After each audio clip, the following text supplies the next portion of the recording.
welcome to Oil for the Journey. My name is Tony Turner, and I'm going to be your journey reader for today. We're following along with the Bridges for Peace Ignite the Truth Bible reading plan. Today we're going to read from the book of Job. This is an amazing story. I'm going to be reading from the New American Standard Bible. So here's Job, living the large life that everybody dreams of, and he's righteous in every way, and God has really blessed him with great riches and a good family and a business, and he's highly respected. Suddenly, everything goes wrong for him, one thing after another, until he finally loses it all.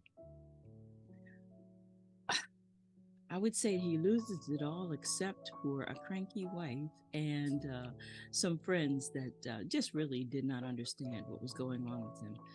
So I remember when I first read the story of Job, it literally took the patience of Job for me to get through that book. And the reason why Job lost everything was because Satan challenged him. And he accepted the challenge because he knew what Job was made of. And the question that we can challenge ourselves with is, would we remain loyal to the Lord? Would we pass that test?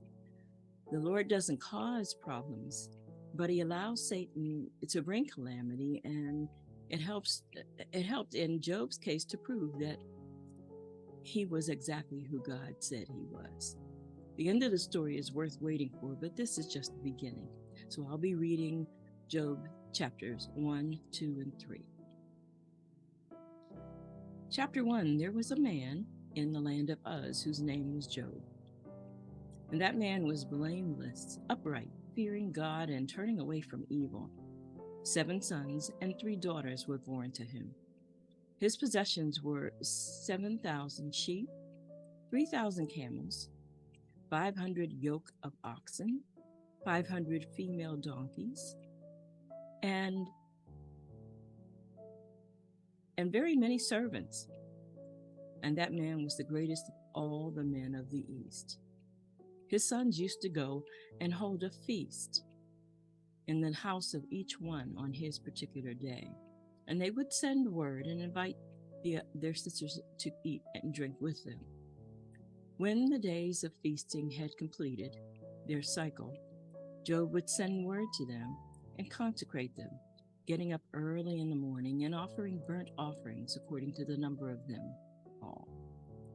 For Job said, "Perhaps my sons have sinned and cursed God in their hearts." Job did so constantly. Now there was a day when the sons of God came to present themselves before the Lord, and Satan also came with them. The Lord said to Satan, "From where did you come?"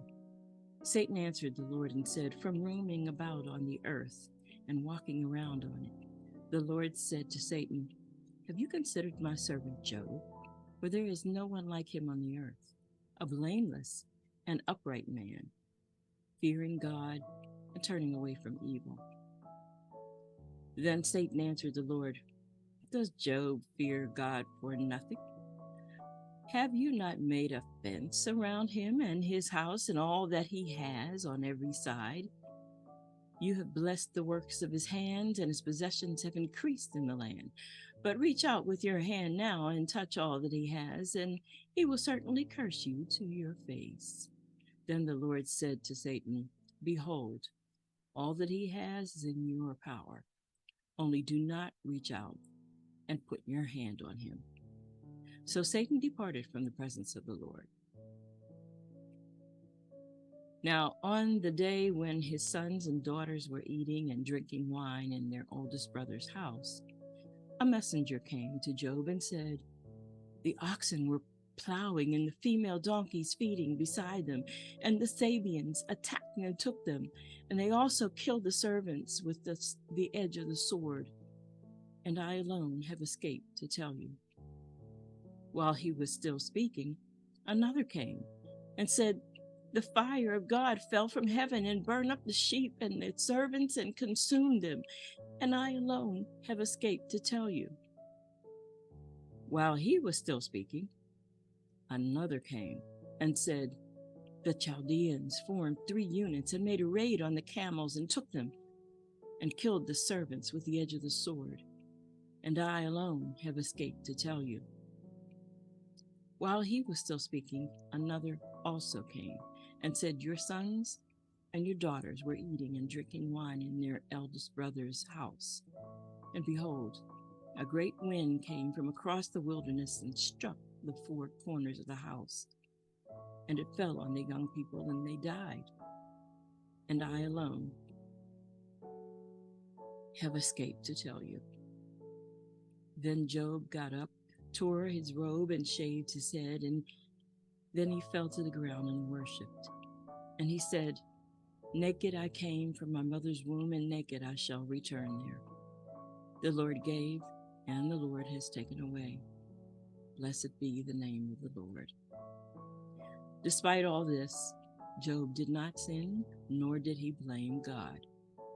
Again, there was a day when the sons of God came to present themselves before the Lord, and Satan also came among them to present himself before the Lord.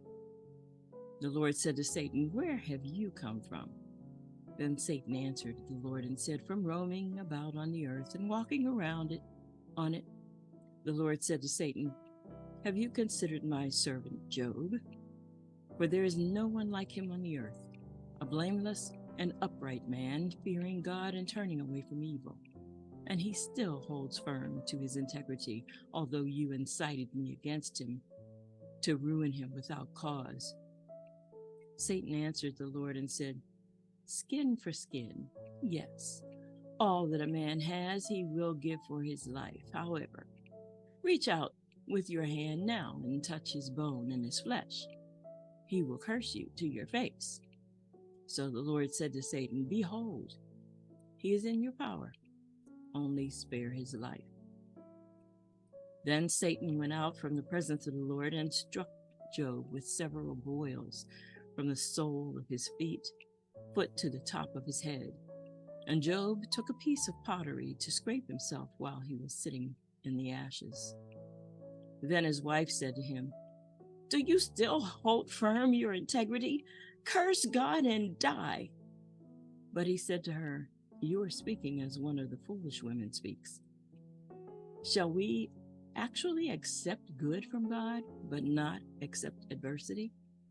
Despite all this, Job did not sin with his lips. Now, when Job's 3 friends heard all about his adversity that had come upon him, they came, each one from his own place. Eliphaz the Temanite, Bildad the Shuhite, and Zophar the Naamathite. And they made an appointment together to come to sympathize with him and to comfort him. When they looked from a distance, they did not recognize him. They raised their voices and wept, and each of them tore his robe, and they threw dust over their heads toward the sky. Then they sat down on the ground with him for 7 days and 7 nights, with no one speaking a word, for they saw that his pain was very great. Afterward, Job opened his mouth and cursed the day of his birth. And Job said, may the day on which I was to be born perish, as well as the night which said a boy is conceived. May that day be darkness. May God above not care for it, nor light shine on it. May darkness and black gloom claim it. May a cloud settle on it. May the blackness of the day terrify it. As for that night, may darkness seize it. May it not rejoice among the days of the year. May it not come into the number of the months. Behold, may that night be barren. May no joyful shout enter it. May those curse it who curse the day, who are prepared to disturb Leviathan. May the stars of the twilight be darkened. May it wait for light but have none, and may it not see the breaking dawn, because it did not shut the opening of my mother's womb or hide trouble from my eyes. Why did I not die at birth, come out of the womb and pass away?